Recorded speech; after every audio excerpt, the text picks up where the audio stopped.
Hello, BookTube. We're back for another episode of my library tour, a subset called the Library Tour of the Lost. Since I am here vacationing up in the very old house in Vermont, I don't have access to my own bookshelves. And I'm still hoping, as are so many of you, that someone else is going to do a library tour of the bookshelves who are here. but I do still have access to a vast library of scanned covers. I used to have a flatbed scanner that connected to the laptop that I had a long time ago, and I scanned every book that I got. I wish I still had a flatbed scanner. I got one once upon a time for this MacBook, and it turned out that the tech kid that I was talking to at the time said that the scanner was so primitive that the MacBook couldn't recognize it to power it up or to connect to it in any way. But I have a vast number of those books, and I've read all of them, so we might as well go through them. They are a part of my library, in a way. And I was worried that I wouldn't be able to do the video today because my iPad is getting colicky. But then I thought, well, you went to your guy Kenny at the phone store, and he made your iPhone work just perfectly fine again. My iPhone works for everything now. I can read and respond to emails out and about. It can do everything. So I figured we'd use my phone, and I tried it out, and it looks like the problems that I have with angling and light reflection are the same on the phone as they would be on the iPad. So we're just going to go through this one with the phone and maybe cut the iPad out of the equation. And the first one that we're going to go to here is by an author named Judith Rossner. Those of you of a certain vintage may remember her as the author of Looking for Mr. Goodbar. She made Fort Knox off Looking for Mr. Goodbar, but it wasn't the only thing that she wrote. And this is a novel called Emmeline, which is a historical novel, a brutal historical novel, about a Lowell, Massachusetts mill girl.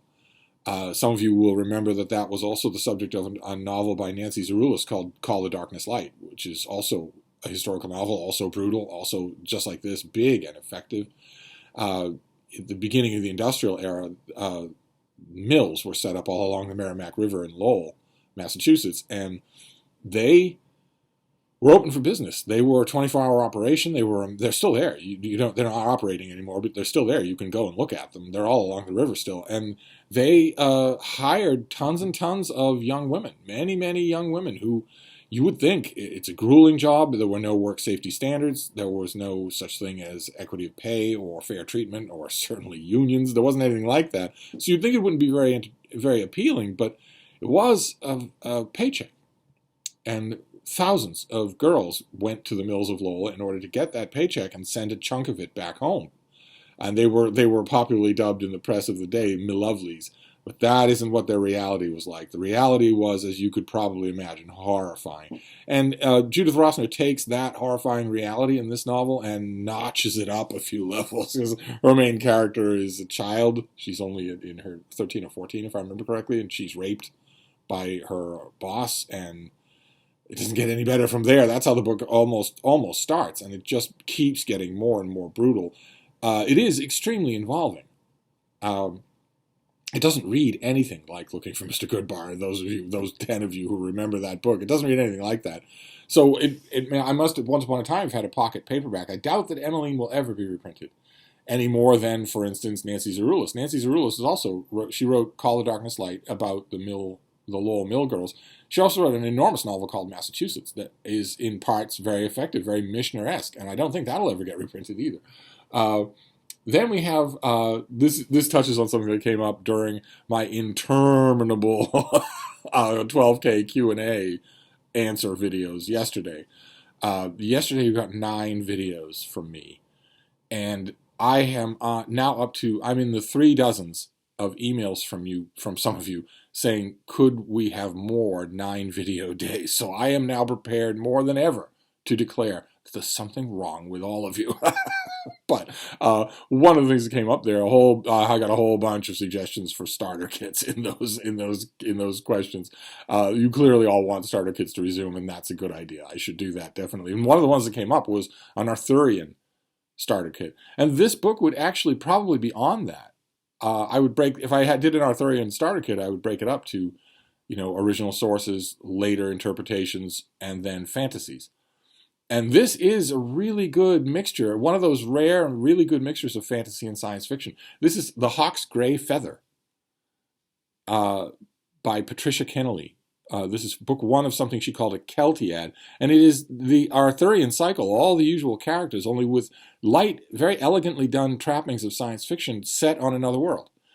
Very, very good stuff. This was a mass market paperback. I once had all the books, the mass market paperbacks in the Keltiad series. I don't have them anymore, and I have never seen them since.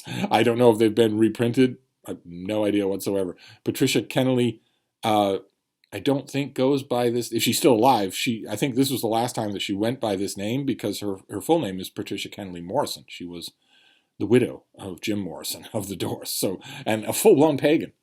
And that gives a real interesting twist to these familiar Arthurian stories. So I highly recommend Hawk's Gray Feather. I don't know where you're going to find it, but I highly recommend it. This next one is a sequel, and most sequels don't live up to the originals. Every once in a while you'll get one that will be as good or better, but most of them don't. This is unfortunately an example of that. It's very, very good, very clever, but it's not the same. It's not as good as the original. The author is Quentin Crisp. You're not going to have any trouble knowing that. Those of you who know this author at all, this author is out of print and almost entirely forgotten, but was the author of another book that sold Fort Knox worth of copies. That was The Naked Civil Servant. And this, How to Become a Virgin, is the sequel, in a way, to The Naked Civil Servant. And as you can tell from the cover, this has a lot to do with America. This has a lot to do with the author's sort of falling in love with America. Quentin Crisp is gone. I don't think people in the 21st century remember him or anything, or remember the brief vogue that he had in the popular imagination. But I don't know if it was him or if it was an uncredited co-writer, but it's a very snappy writer. So even the sequel I do recommend. And this next one, oh my, oh my. I am a little bit biased here, but I will keep my bias out of our little discussion. This is called Marathon, The Pursuit of the Presidency, 1972 to 1976, by the great Jules Witcover, who will be gone. His name will be completely forgotten to you, but he was one of the great all-knowing political commentators on the American political scene in the 20th century.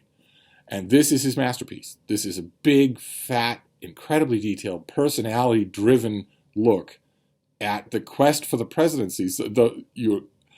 Americans of a certain vintage will recognize every single person on that cover. Some people, the younger people, might recognize Jimmy Carter or a very young Ronald Reagan, and maybe Richard Nixon, but the rest will be a blank. You might know Ted Kennedy or maybe Gerald Ford. But that smiling guy in the middle that so much of us spent so much time thinking and talking and writing about, you won't know him at all. You won't know his name at all. But when you finish with this book, you will. You might look at a thing like this, like for instance at a yard sale or something, and think, well, Steve says that it's good, but I have no context.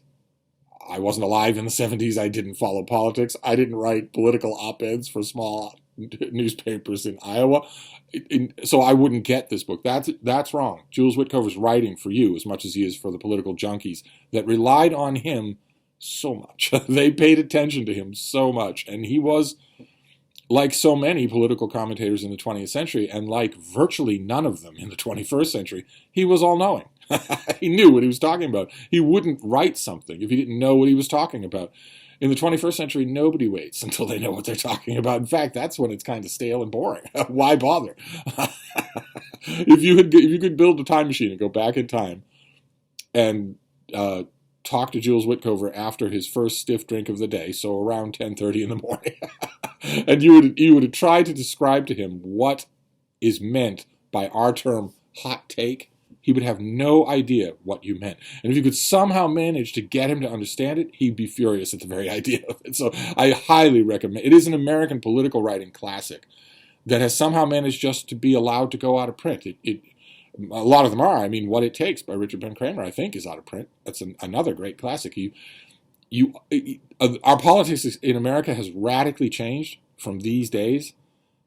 Even though one of these people is still alive, Jimmy Carter is still alive. Our politics has radically changed And by the end of this year, and then in 3 years' time, our politics is going to radically change even more. To the point, in 2025, this book will literally be unrecognizable to the political landscape of America. But right now, it's fascinating in a way to see what things were like 50 years ago on the American presidential political scene. Highly, highly recommended. I don't think this phone arrangement is working too bad. You don't come here for spiffy visuals. Anyway, this next one is by Audrey Osofsky, and it's called My Buddy. And you might not think, it's a children's illustrated book, and you might not think, you might not think that I'd be interested in it. It's a boy who's confined to a wheelchair. He gets a helper dog. And that's all it is. It's just his adventures through the day. The helper dog, he meets the helper dog. The helper dog goes to school with him. The helper dog helps him at home, on the stairs, in the shower. And it's just that. It's just a look at what that life is like. It's very upbeat. There's no self-pity or tragedy involved. It's just a very neat book. But even so, you wouldn't think that I would get it and scan it and have it in my collection for a little while. But the reason is on the cover. The illustrations are by Ted Rand, who is one of my favorite children's book illustrators of all time. I think he's absolutely incredible. I've shown you many, many books that have been illustrated by him. And there was a time when if I was in a used bookstore, or this thing I got in a gigantic cloth tub piled high with books.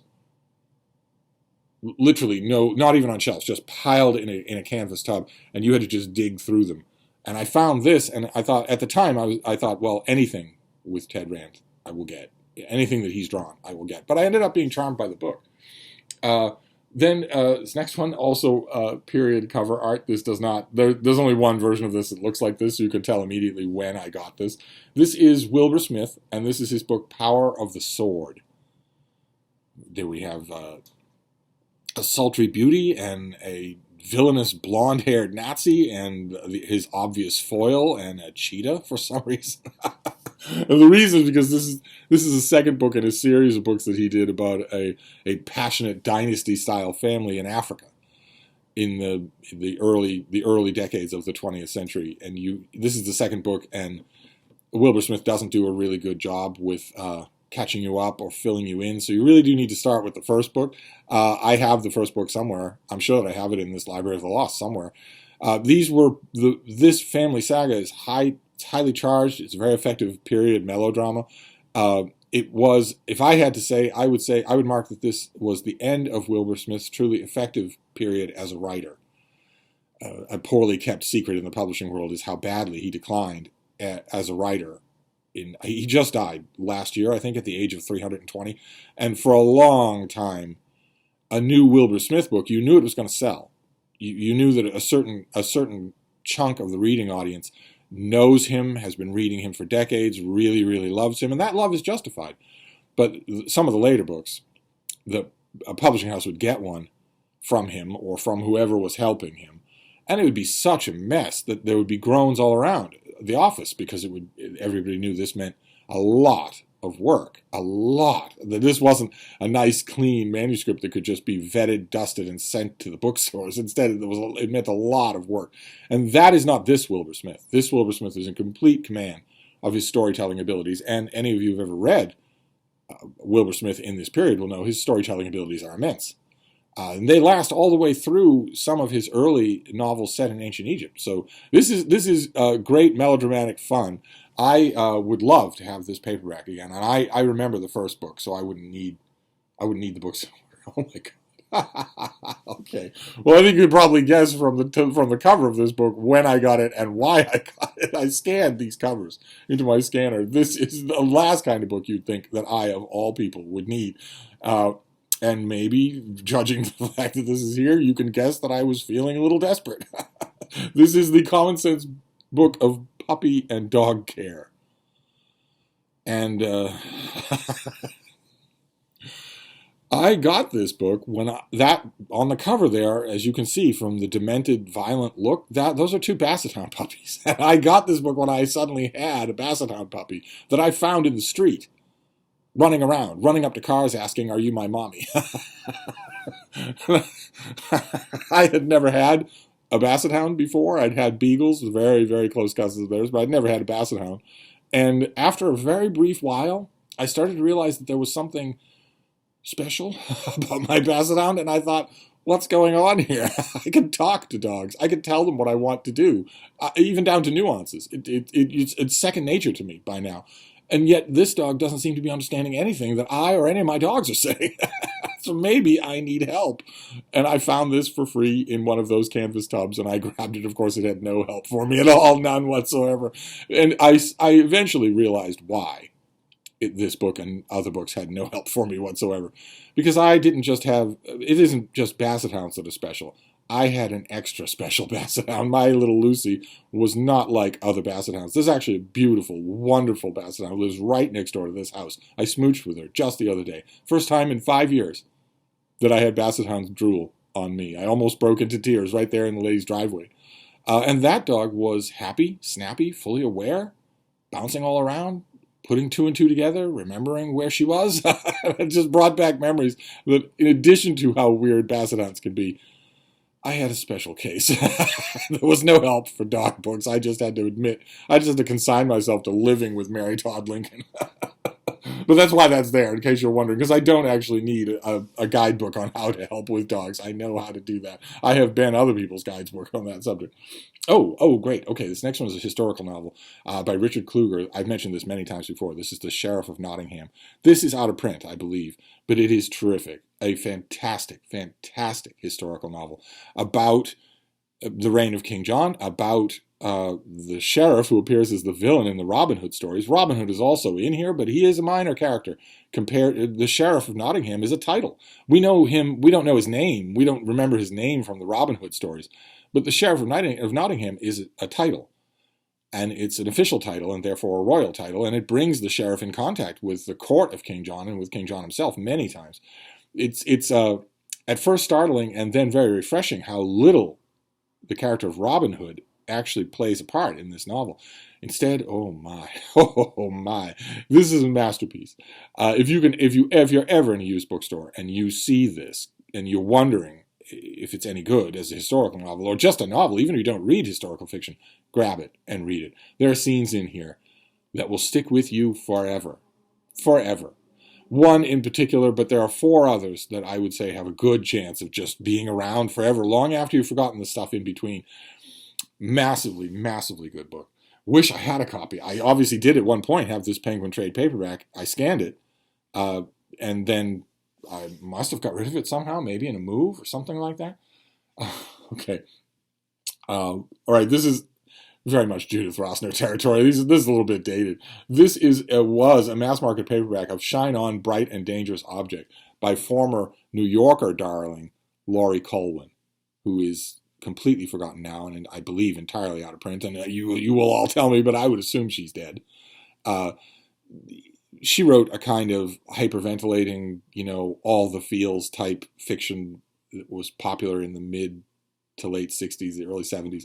And this is one of those novels. A young husband is lost at sea, and his young wife, who didn't really love him all that much, is left adrift in every single way, has no real idea what to do with herself, and eventually drifts into a love that is far more fulfilling than the one that she had with the husband that she lost, which is on bare bones a kind of serviceable plot, but you're going to have to get used to the period tone of this thing. Those of you who are familiar with, for instance, what's a good example? Brian's Story. Something like that. If you're used to prose like that, those of you who remember what the overwrought, late 60s, early 70s prose could be like, that's what you're going to encounter here. And I'm not saying that that's a deal breaker. You can get a good book out of that, but my hostess is heating up my Alpo. About time to go. But I think we're almost done. This next one is a translation by Mike Stocks of the Sonnets of Giuseppe Belli. I wish I still had this volume. No idea why I don't. These are difficult things to translate. They're not only satire, which is hard to do. Anyway, this is 150, 170 years old. I have to ask Tom at LA Books how exactly when was the heyday of Giuseppe Belli. But it's hard to translate because they are satire, and satire is a very brittle instrument. So it's difficult to translate those, especially after time has passed. But on top of that, these were all done in a naughty kind, naughty in the Knotty, also Naghty. These are done in a very specific kind of Roman dialect. That dialect is not just what the author felt comfortable writing them in, it also informs their sentiments. Which means, if it was just what the author felt comfortable writing in, then a translator in 2022 could maybe get away with not really caring about it. But it isn't just that. It's also, that dialect reflects the subject. It reflects the tone of these poems. And that means that a translator has to deal with it somehow. And a few brave translators have tried. I don't like to call anything untranslatable. I don't like to say that Belli is untranslatable. This translation is by Mike Stocks, and I remember it being quite effective. Some big names have tried to translate this guy in one way or another, and the way they usually do it is to simulate that Roman dialect with some regional dialect that they know themselves. And I've always scratched my head at that as an approach, because the Roman dialect that Belli was using when he wrote these things would have made parts of them incomprehensible even to Milanese in his own day, much less a Venetian. So if your goal as a translator is to remove incomprehensibility, why would you substitute another obscure regional dialect? I think for that, why would you do that? It seems like you're just substituting one problem for another. But I don't know how you could do it otherwise. There is really no universal local dialect, right? There really isn't. Once upon a time, in the mid 20th century, the closest that the Western world came to a local dialect that we somehow all know was all the popular Yiddish that had entered the language. We all knew that a ton of terms in the popular Yiddish that had entered the popular parlance all over the world. But that's gone, and there's nothing's replaced it. So I don't know what you would do here to do this. I don't know I don't want to call Belli untranslatable, but it's tough. It would be tough. This next one is by Will Chaffee. Pretty sure this is out of print. I wish I still had a copy of this, because it's a dream fulfillment for me. It's travel writing, which is another subject of starter kits that came up yesterday. And it's travel writing of a kind that I can't sit and nod at because I've never been to Australia. This is set in Australia. This is by Will Chaffee, and it's called Swimming with Crocodiles. And it's the story of a young man who goes to Australia and, in the presence of a slightly more knowledgeable guide, treks into the hinterlands, into crocodile-infested hinterlands. Not just crocodile, but saltwater crocodile. So we're talking 20 feet long. Smart as a human being, able to go a month without eating, and absolutely unstoppable. So that if you are attacked by one of these things, you are going to die. There's no way that you can escape, and there's no way that you can force it. Once these jaws snap shut, they don't open again, even in death. And I have never been to Australia. I have never met a saltwater crocodile, nor even seen one with my own eyes. Never been to, I want to say Ayers Rock, but I know it has a native name now. Is it Uluru? I've never taken a boat to the Great Barrier Reef or seen any of Australia's gigantic great white sharks. Never done any of that. I haven't been to the country. And worst of all, as I've said many times on this channel, I've never face smooched with a dingo. There's a whole kind of wild canid on this planet that I have never face smooched with. The only one. I've face smooched with all the others, but not dingoes. I've never met a dingo in person. Terrible, terrible shame. But this story has a ton of resonance. I have met crocodiles. I haven't met any Australian crocodiles. I have met a couple of been in the near saltwater crocodiles. It's terrifying what they're like. And from what I gather, from what I remember of reading this thing, there's a big saltwater crocodile that's a main character in this. I think when I was reading it, that's mainly what I was paying attention to. I bet if I found it again and read it again, I'd pay more attention to the author's prose style. And of course, a book like this, where he is always worried about being attacked by crocodiles, will be given extra resonance now that we live in the age of YouTube.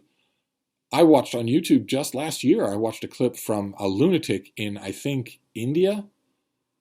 I I think it was India. I might have been. I don't know exactly where it was, but this semi-mystic lunatic had a large local population thinking that he had mystical abilities. They had mystical powers, which is a good grift if you can get it. But the worst thing in the world to happen if you do that grift is to start believing it yourself. And he did. This guy started believing himself that he had mystical superpowers, that the natural world obeyed his will.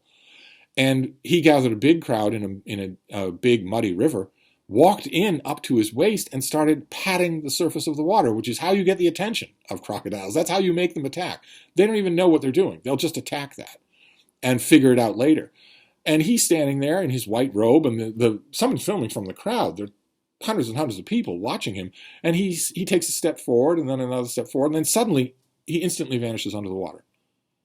And everybody thinks, okay, did he duck under the water? Or did he stumble under the water? And the crowd gets more and more agitated and louder as a minute passes, and then 2 minutes passes, and they suddenly realize he's not coming back up. He was taken by a crocodile on camera.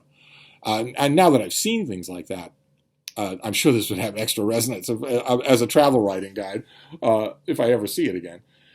Okay, this next one is not travel writing. This is edited by John Murray. It's an anthology of writings. It's not travel writing, but it certainly does square with with a lot of traveling that I've done.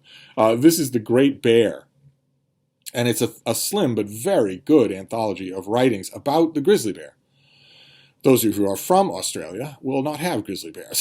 Those of you from great parts of the world won't have grizzly bears. The grizzly bear is a type of bear. It lives in the western United States, and it is enormous and always in a bad mood. They are capable of absolutely Pleistocene feats of speed and strength, and they don't like you. They're not like black bears. You encounter a black bear on a trail, more than likely it just wants to get away from you. You encounter a grizzly bear, well, that's a very different story. The grizzly bear might want to get away from you, or it might want to keep going on about its business, or it might want to kill everyone in your party slowly and furiously. You can see there some of the names here. You've got William Kittredge, Aldo Leopold. Who else we got here? John McPhee, John Murray, Doug Peacock, and Rick Bass, who did a whole book on grizzlies that is really, really good. It is a heart-stopping, bowel-seizing thing to encounter one of these creatures in the wild with no intermediaries. So if you're on foot, for instance, if you're on a car, well, they can flip a car. But if you're on foot and you encounter one of these things, as I've done many times in the American Northwest, it's a heart-stopping moment. Because you can see the thought cross their tiny little pinprick of a mind every single time. Well, am I too hungry, or do I feel like murdering these things in a violent fit of rage? I wish I still had this anthology. I'm never going to see a grizzly in the wild again. So reading about them would be fun. I don't have to worry about it anymore. Okay, here's another nature book. This is by Paul Thomas, and it is Tawny, The Year of the Tawny Owl. The story of Uli at Dildon. And this is yet another example. We've had many, many examples over the years here of books, first-hand accounts of people who adopt owls.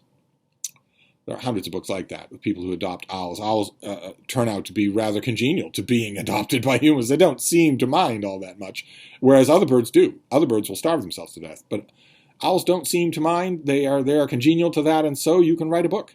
And this was a heavily illustrated book. I have quite a few of those books. I actually like that subgenre. I'm rather fond of owls, but I don't have this anymore, and I don't know why I would have gotten rid of it. Well, it's a familiar refrain here. And then we'll finish up with more historical fiction. But a lot of historical fiction here. But where we started with a historical novel about a woman by a female author that was pure misery. Emmeline is pure misery. Now we'll end with a historical novel about a woman by a female author that is pure fun. And a series that I don't know why this didn't catch on in America.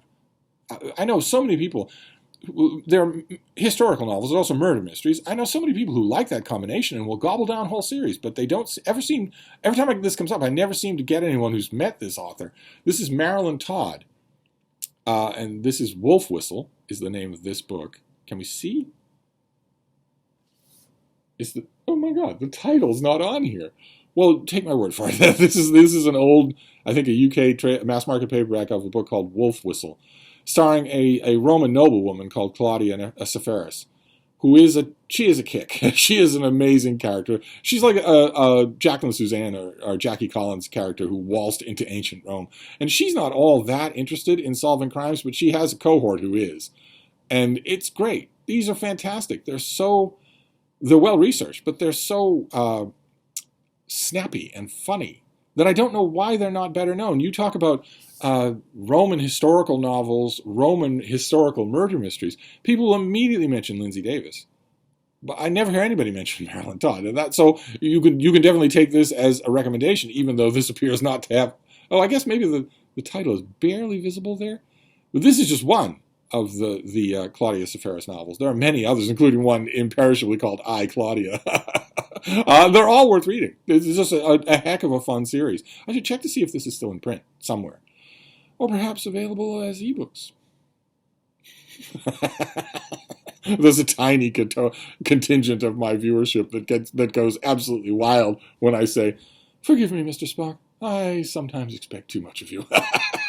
But if you see this in a used bookstore or Annie's Book Swap or whatever, and you're wondering if it has the Steve seal of approval, it very much does. Most of these books do. So that is it. That will end our library tour of the Lost. For this library tour, we'll just keep barreling on while I'm here. I'm not going to pull books off these shelves. That's for the librarian of this house to do.